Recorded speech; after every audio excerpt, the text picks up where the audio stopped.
Саламатсыздар, құрметті оқушылар. Рустам Жуанбекұлының сіздерге арналған тегін ашық сабағына қош келдіңіздер. Бүгінгі тақырыпты жалпы бұлшықеттер деген тақырыпқа алдым, чтобы ұлттық бірыңғай тестілеуде келетін көптеген сұрақтардың бірі болып табылады. Бүгінгі сабақты жақсылап меңгеріп қарап шықсаңыздар, кемінде 10-15 балды қосатындарыңыз анық. Құрметті оқушылар, сабақтың басында айта кетейін, жалпы УБТ Академиясының нейробиология курсын мен жүргіземін. Есімім Рустам Жуанбекұлы. Жалпы біздің курс 2 бөлімнен тұрады. Нейробиология 1, мұнда биологиядан 6-шы, 7-шы, 8-шы сыныптар плюс генетикалық есептердің 50% қарастырылады.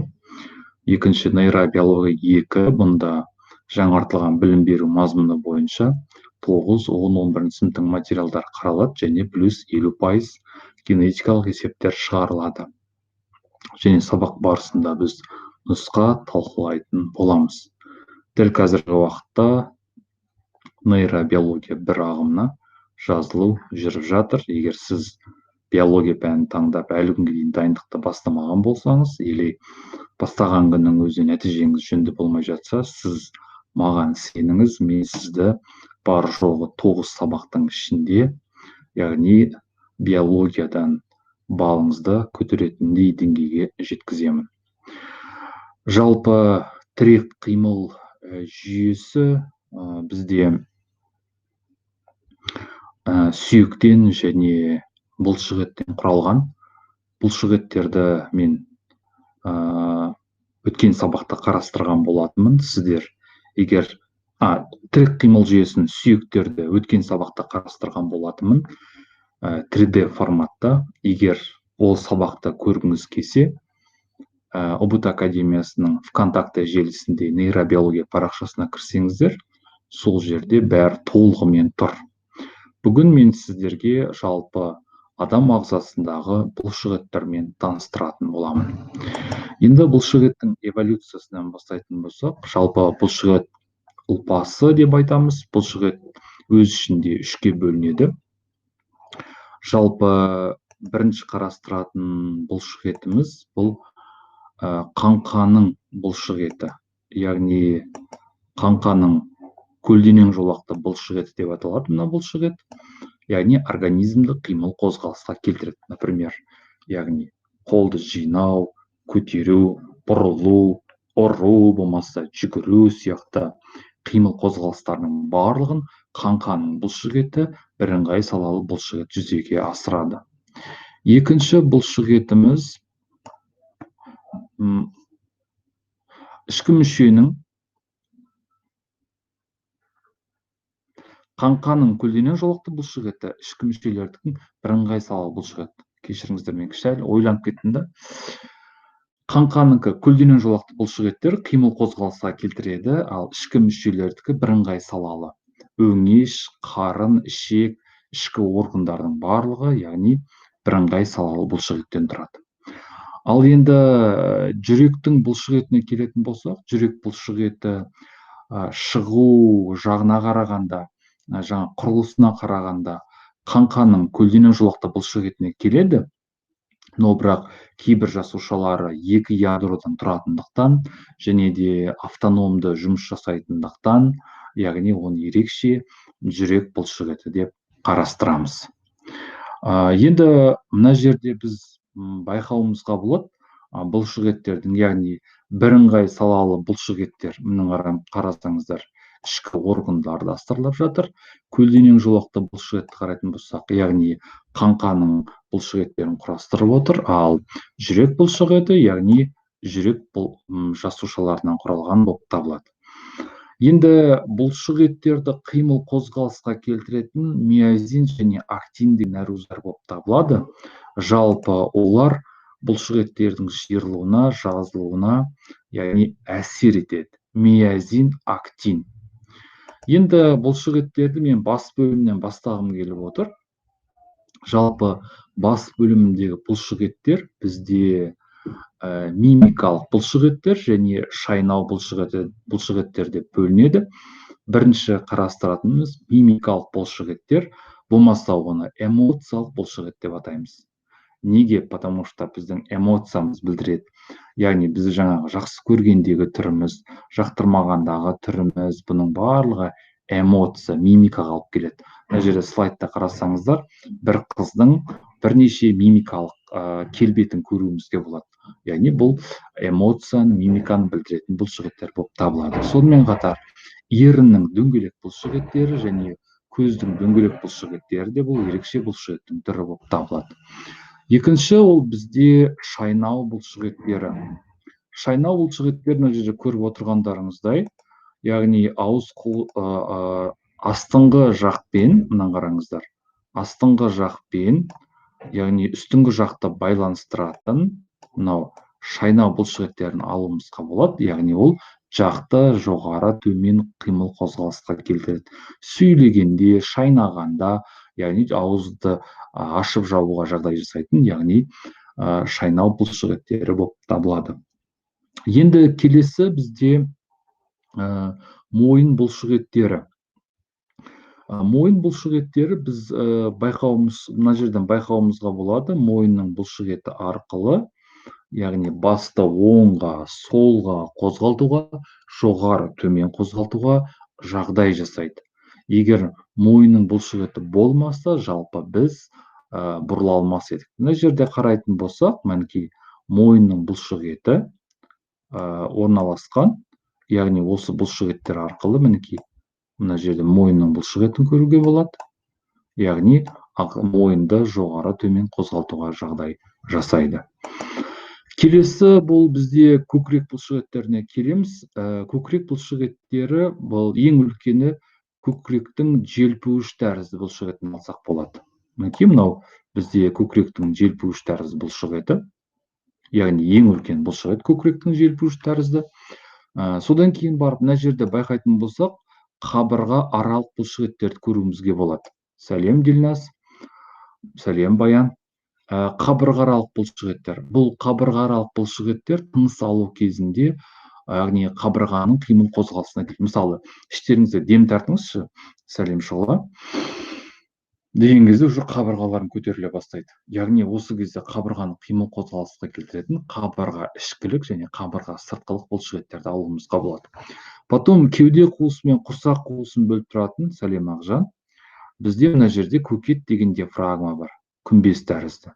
Көкет диафрагмасы біз тыныс алған кезде төмен түседі, біз тыныс шығарған кезде ол бүйтіп күмбезденеді. Сонда көкіректің бұлшықетін талдап кетейік. Желпуіш тәрізді бұлшықет, қабырға аралық бұлшықеттер және тыныс алуға қатысатын көкет диафрагмасы деп атаймыз. Мен қазір нақты айта алмаймын, қанша уақыт болатын. Жалпы бұлшықеттерді толық айтып біткенше болатын. Бір ары кетсе 10-15 минут болатын шығар. Әдия. Так, сонымен көкіректің бұлшықетін талдап болдық. Енді құрсақ бұлшықетіне келеміз. Құрсақ бұлшықеттері, мында қарасаңыздар, яғни бұны тіс тәрізді бұлшықет деп атаймыз. Енді сіздер пресс деп қоясыздар ғой, яғни бұны біз тіс тәрізді бұлшықет деп атаймыз. Тесті кейін кезде құрсақ бұлшықетін көрсетіңіз деп келеді, яғни ол 21 мен 30-дің аралығында екі жауаптық, үш жауаптықтың ішінде жүреді. Сол себептен көкіректің бұлшықетін көрсетіңіз десе, сіздер міндетті түрде варианттан желпуіш тәрізді бұлшықетті, қабырға ішкілік, қабырға сыртқылық және көкет диафрагмасын табасыздар. Ал құрсақ бұлшықетін көрсет десе, яғни құрсақтың тіс тәрізді бұлшықетін табуларыңыз керек. Жақсы, енді иық бұлшықетіне келейік. Иық бұлшықеті, мында қарасаңыздар, мынау иық бұлшықеті болып табылады. Бұны біз дельта бұлшықеті деп атаймыз. Яғни иықтың бұлшықеті, яғни дельта бұлшықеті болып табылады. Яғни қолды былай жинаған кезде, мынау иықтағы үлкен бұлшықетті, яғни біз дельта бұлшықет. Әсіресе бұл бұлшықет ер балаларда жақсы байқалады. Әсіресе фитнеске баратынан және спортпен заниматься ететін жігіттердің иық бұлшықеттері жақсы көтеріледі, және де қазақ әдебиетінде де қазақтың ер азаматтарын сипаттайды, яғни жауырыны тоқпақтай, иығы соқпақтай деп. Сонда яғни бұл жердегі жауырынды үлкен көрсетіп тұрған, яғни біздің дельта тәрізді бұлшықетіміз болып табылады. Енді келесі бұлшықетті қарайтын болсақ, бұл арқаға ауысайық. Арқада қандай бұлшықеттер бар? Міне қыздар, жігіттер, мына жерде де анық байқауға болады, яғни мына дельта тәрізді бұлшықетті айтамыз. Мінекей мына жерде анық көруге болады. Енді арқаның бұлшықеттері бұл өзі екі түрлі бұлшықеттер, ромбы тәрізді және трапеция деп аталады. Ромбы тәрізді бұлшықетті мінекей мен қазір карандашпен сызып көрсетіп отырмын. Мынау бізде ромбы тәрізді бұлшықет болып табылады. Арқаның ромбы тәрізді бұлшықеті. Және мынау қолтықтың астындағы бұлшықетті, яғни мынау бізде трапеция тәрізді бұлшықет болып табылады. Мынаны яғни трапеция бұлшықеті. Сонда арқада екі түрлі бұлшықет бар, ромбы тәрізді және трапеция тәрізді болып табылады. Енді келесі, мысалы, мына слайдтан да байқауға болады, арқаның бұлшықеттерін қараңыздаршы. Яғни мына жерден былай қарай бізде ромбы тәрізді бұлшықетті көрсетіп қойғанда, мынау қолтықтың астынан белге дейін, яғни трапеция тәрізді бұлшықеттерді көруге болады.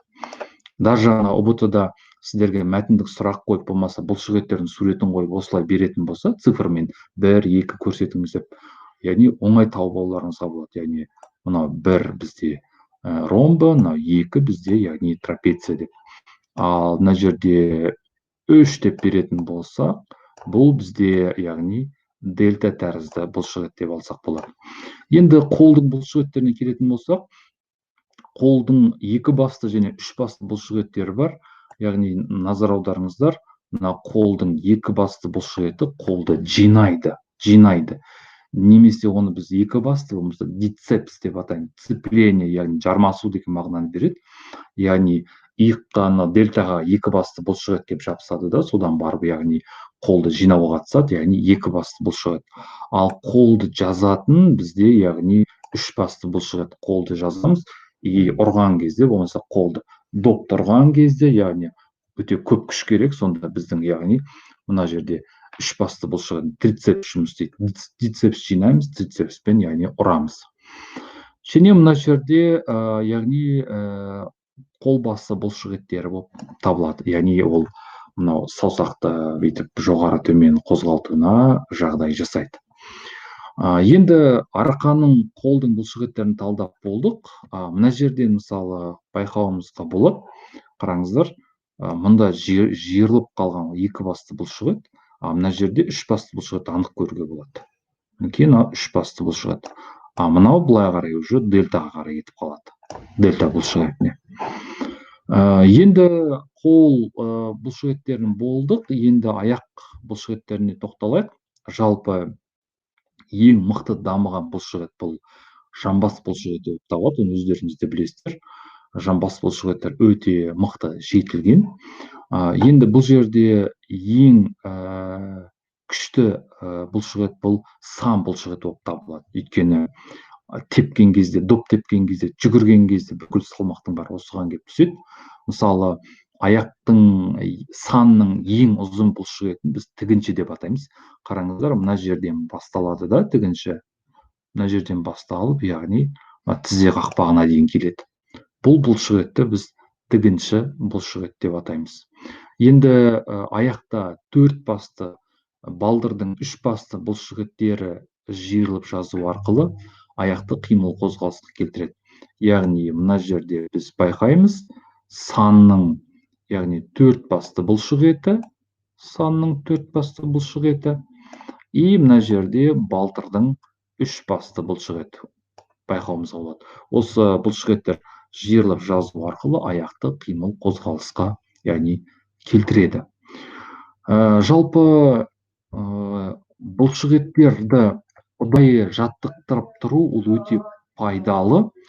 Мысалға алатын болсақ, егер сіз отырып жұмыс істейтін болсаңыз, офиста жұмыс істейтін болсаңыз, болмаса ешқандай қимыл қозғалыс болмайтын болса, бұлшықеттер жиырылып жазылмағандықтан дистрофияға ұшырайды. Дистрофия деп отырғанымыз, бұлшықеттер кәдімгі өзінің формасын жоғалтады, андай жұмсақ болып кетеді. мысалы қол ешқандай бөлімге бөлінбейді, сплошной кәдімгі шұбалшаның денесі сияқты сплошной болып кетеді. Яғни ол дистрофия деп атайды. Ол өте қауіпті. Уақыт өте келе бұлшықет дистрофиясы шалдыққан кезде, мысалы аяқ қолдың бұлшықеттері дистрофияға шалдығатын болса, тез шаршап қалады адам. Сәл бір екі жерге барып келген өзіне аяғы ауырып, аяғы дыңылдап, қолы ауырып, болмаса сәл ауыр көтерсе аяқ қол дір етіп, терлеп, сондай признактар байқалады. Сәлем мөлдір. Сондай признактармен байқалады. Сондықтан бұлшық етті формада сақтап тұру үшін всегда жаттығып тұру керек. Енді бұл жерде жаттығудың да қыздар жігіттер өзінің ерекшелігі бар. Сәлем Әйгерім. Мысалға алатын болсақ, үй жағдайында бүгін бұлшық еттер деген тақырыпты талдап жатырмыз, мөлдір. Үй жағдайында болсын, болмаса жаңағы спорт зал жағдайында болсын, бұлшық еттерді жаттықтыру үшін міндетті түрде бірінші жүгіру керек. Неге дейсіздер ғой? Егер сіз жүгірмей бірден гантельдерді көтеріп жаттығумен айналысып кететін болсаңыз, сіздің бұлшық еттеріңіздің жиырылуы нашарлайды, өз деңгейінде болмайды. Сол үшін кемінде 30 минут жүгіріп, ағзадағы бүкіл бұлшық еттерді, яғни қан айналымы арқылы жұмысын күшейтіп, одан кейін барып жаттығу жұмыстарын жасауымыз керек. Сонда ғана бұлшық еттің жиырылулары өте тамаша болады және аз уақыттың ішінде үлкен жетістікке жетуге болады. Енді бұлшық еттерді қажытып алмау үшін, қажу деген, яғни бұлшық еттің шаршауы деген мағынаны береді. Яғни біз тренажерныйға барып жаттыққан кезде біз ағзаны екіге бөлеміз. Мысалы, денеден, кіндіктен жоғары қарай және кіндіктен төмен қарай деп бұларды біз екіге бөліп жаттықтырамыз. Яғни бірінші күні барғанда дене кіндіктен жоғарыға жаттықтыратын болсаңыз, келесі барғанда төмен жағын жаттықтырасыз. Екеуі кезек-кезек. Барлығын бір мезетте жаттықтыруға болмайды, одан бұлшық еттер қажиды. Қажу деп отырғанымыз, бұлшық етке шамадан көп күш түскен кезде бұлшық еттердің шаршауы болып табылады. Мысалы, сіз жаттығуға барған кезде, мысалы дүйсенбі деп қояйық, 30 минут жүгірдіңіз, жүгіргеннен бұлшық еттеріңіздің барлығы сокращение, яғни жиырылуға ыңғайлы келді. Енді осы кезде сіз бірден жаттығуды бастайсыз. Бірінші жаттығуды қолдың дицепсіне, трицепсіне жасайсыз. Одан кейін көкіректің желпуіш тәрізді бұлшық етіне, соң құрсақтың тіс тәрізді бұлшық етіне, потом арқаның трапеция, ромбы тәрізді бұлшық етіне жасайсыз. Болды. Осыдан кейін барып сіз үйіңізге қайтасыз. Ертесіне келіп, сәлем Жансәуле, ертесіне сіз міндетті түрде демалуыңыз керек, потому что восстановление дейді, яғни бұлшық еттер қайта қалпына келу керек бір күн ішінде. Және неге ертесіне келуге болмайды? Өйткені молочная кислота, сүт қышқылы бұлшық еттерде жиналып қалып, газ алмасу бұлшық еттерді дұрыс жүрмей, бұлшық еттің қажуына әкеліп соғады. Енді через ден келген кезде сіз кіндіктен жоғары қарай ешқандай жаттығу жасамайсыз, сіз тек қана жүгіресіз, 30 минут, одан кейін барып санның 4 басты, балтырдың 3 басты бұлшық еттеріне, яғни түрлі жаттығулар жасайсыз. Одан кейін барып уже через ден, яғни қайтадан иық, арқа, көкірек, құрсақ бұлшық еттеріне жаттығу жасайсыз. Через ден солай ауысып отыр.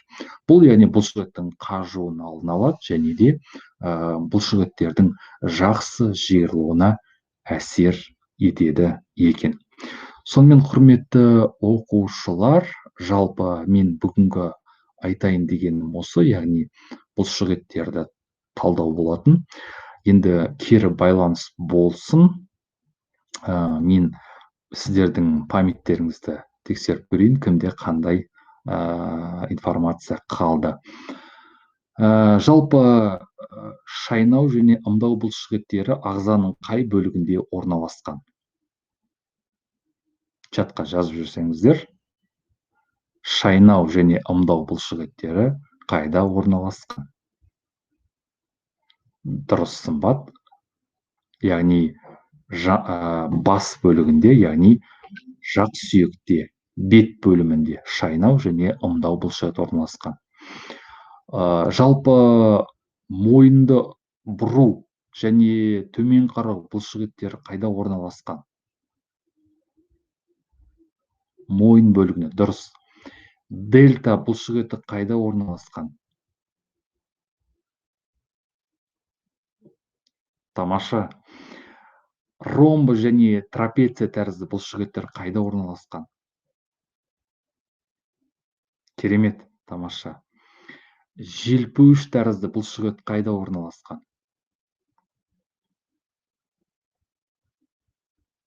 Желпуіш тәрізді. Дұрыс, Ақмарал.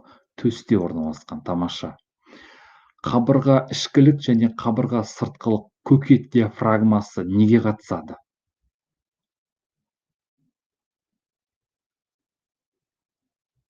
Молодцы, Баян Айдана.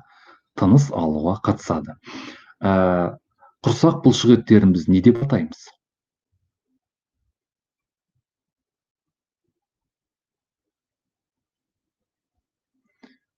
Пресс деп, бұл кішкене орысша айтамыз, қазақшасы оқулықта жазылғандай. Дұрыс, Ақмарал. Тіс тәрізді бұлшықет деп атаймыз. Тамаша. Енді қолды жинайтын, қолды жазатын бұлшықеттерді атап өтсеңіздер.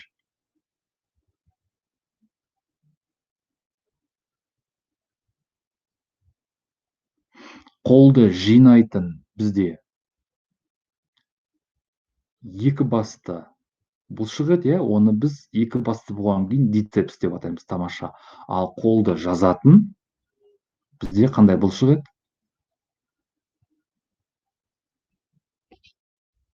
Трицепс деп атаймыз. Тамаша. Енді аяқтың бұлшықеттерін талдап өтсеңіздер, ең ұзын бұлшықет не деп атаймыз? Санда орналасқан. Иә, санда орналасқан. Не деп аталады? Мен жаңа ғана айтып кеттім. Сымбат, сәл шатастыңыз. Кім айтар екен? Кімнің есінде қапты? Санның ең ұзын бұлшықеті. Давайте мен сізге көрсетіп жіберейін. Тамаша, Ақжан. Тамаша, яғни тігінші тәрізді бұлшықет. Тамаша. Балтырдың қанша басты бұлшықеті мен санның қанша басты бұлшықеті аяқты қимыл қозғалысқа келтіреді?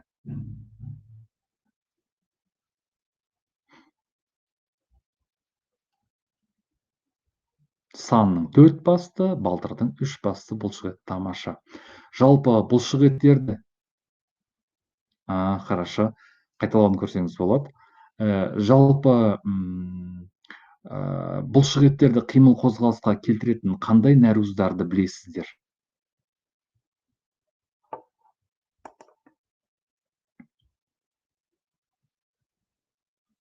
Актин және миозин бұлшықеттері болып табылады.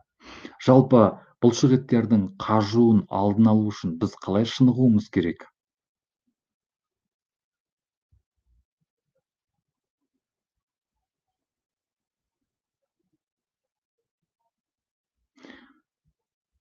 Дұрыс, яғни рет-ретімен, яғни бұлшықеттердің қайта қалпына келуіне уақыт беру керек. Арамызда спортпен шұғылданатын қыз-жігіттер бар шығар. Тамаша, жақсы. Қуанып отырмын, шыны керек, бүгінгі түсіндірген сабағым далаға кетпеген, барлығын өзіме қайтарып айтып бердіңіздер. Мен өте қуанышты болып отырмын. Қабылдауларыңыз өте керемет, памяттеріңіз өте тамаша екен. Дән риза болдым. Барлықтарыңызға сәттілік тілеймін. Жалпы сабақ бойынша сұрақтарыңыз бар болса, қойыңыздар, мен жауап берейін.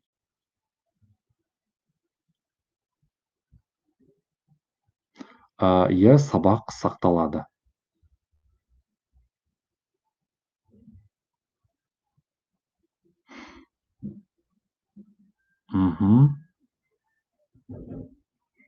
Жақсы, құрметті оқушылар. Сабаққа қатысқандарыңызға үлкен рахмет. Нейробиология курсына шақырамын. Келіңіздер, бірге жұмыс жасайық, жетістікке бірге жетіп, грантқа түскендеріңізді бірге тойлайық. Нейробиологияға жазылу қазіргі уақытта жүріп жатыр. Үй тапсырмасы міндетті түрде болады.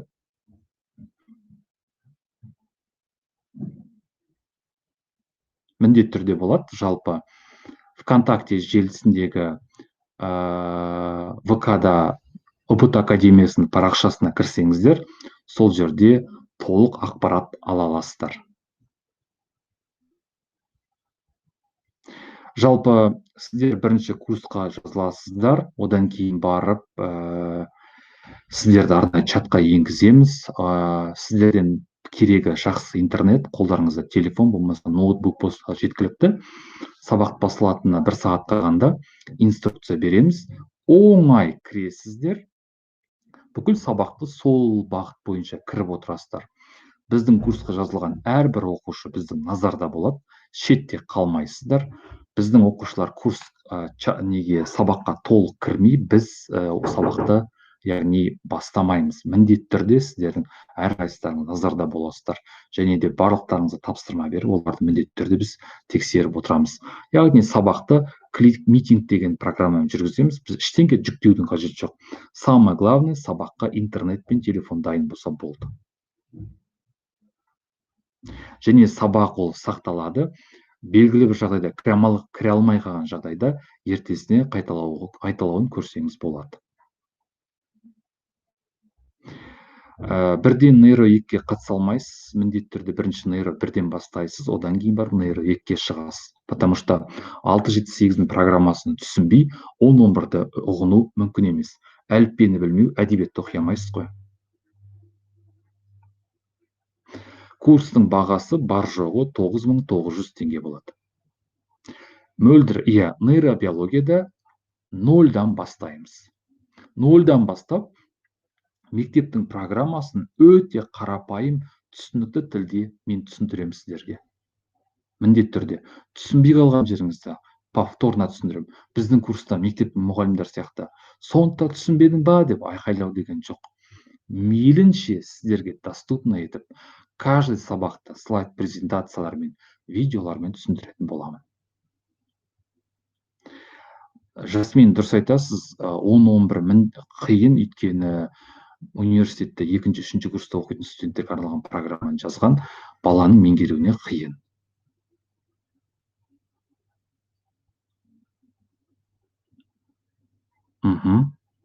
Хорошо. Құрметті оқушылар, үлкен рахмет. Курста жолыққанша аман болыңыздар.